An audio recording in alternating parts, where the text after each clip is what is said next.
গানের কোনো অপারেশন ছাড়াই নাকালসকে ধরার প্ল্যান বানায়, কারণ তারা এতে অনেক টাকা কামাতে পারবে। কারণ হলো ওই গ্যাং নাকালসের পশম দিয়ে অনেক ভয়ানক অস্ত্র বানাতে পারে। এদিকে নাকালস এবং ওয়েড বোলিং সেন্টারের মধ্যে ছিল।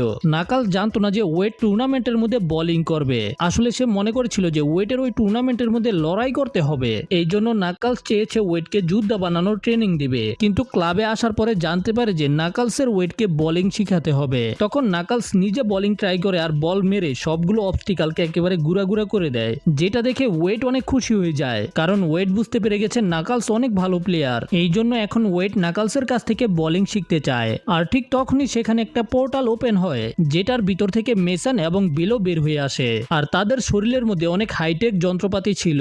তাদের অস্ত্রগুলো থেকে নাকালসের মতোই রেড এনার্জি বের হচ্ছিল। তারা নাকালসকে এখানে ধরার জন্য এসেছে, কিন্তু নাকালস অনেক সাহসী যোদ্ধা, যে কারণে নাকালস একাই বেলো এবং মেসনের সাথে খুব ভালো লড়াই করে। কিন্তু হঠাৎ করে বেলো একটা টেলিপোর্টের রিং দিয়ে নাকালসকে সেখান থেকে